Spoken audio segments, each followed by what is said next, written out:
Hello. Chào mừng đến với cuộc thi cặp đôi ăn ý. Đây là cuộc thi thời trang dành cho các cặp đôi mặt đẹp nhất. Vì vậy các gái hãy tìm cho mình chàng trai phù hợp nhất để tham gia nhé. Hãy chọn dress code nha. Rumi chọn trước đi. Tiếp theo đến Joy. Mira chọn các còn lại nha.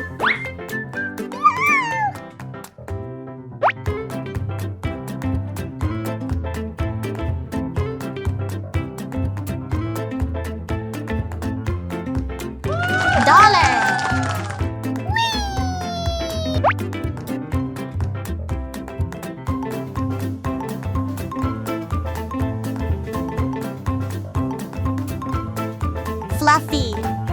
Aha!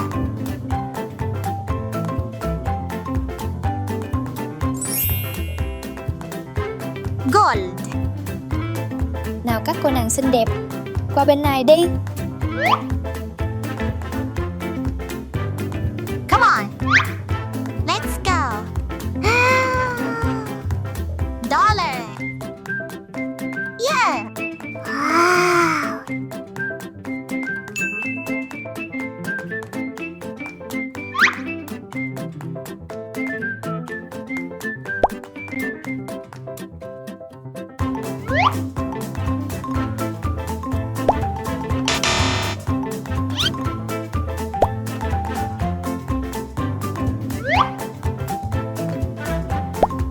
Ôi không, cái váy này bị rách rồi. Chúng ta phải đi tìm chỗ Rumi một cái váy mới hợp với outfit. Ok, cùng đi shopping thôi. Xin chào, tôi cần mua một chiếc váy phù hợp với cái áo xanh này. Giá của quý khách là 3.000 đô. Ok, tôi trả tiền mặt nha.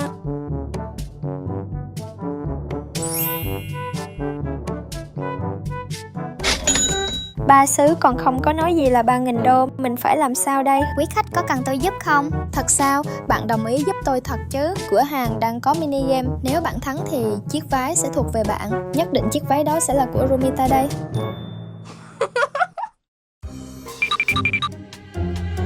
Đến nơi rồi, chúc bạn may mắn nha. Trò này quá dễ với tôi. Giờ mình sẽ tìm đủ những con vật này. 1, 2, 3. Huh? Okay.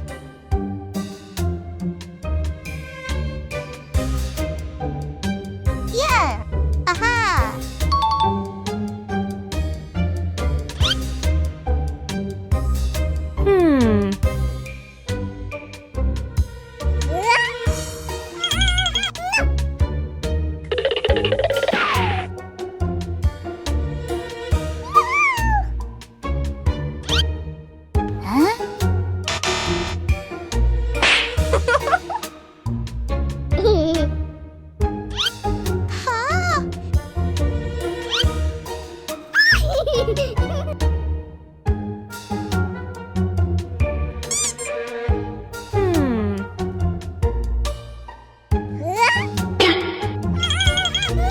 Bình tĩnh đi, tôi chỉ đùa thôi mà.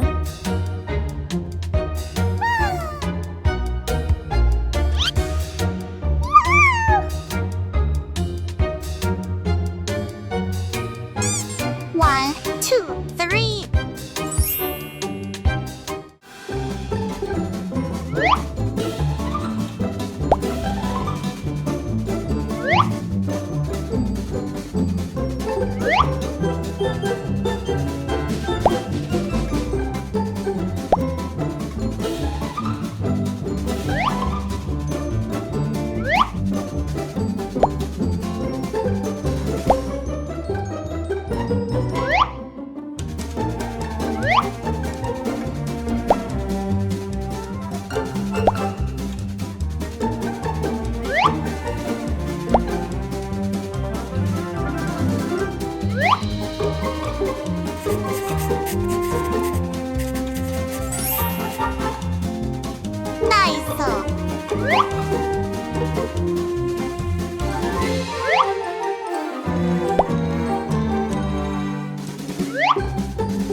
gold.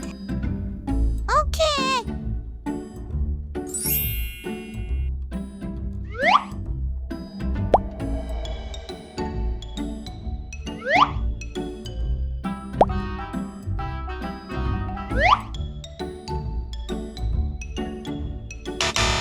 Oh no.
Let's do this! Looking good! Hi there! Thanks for watching!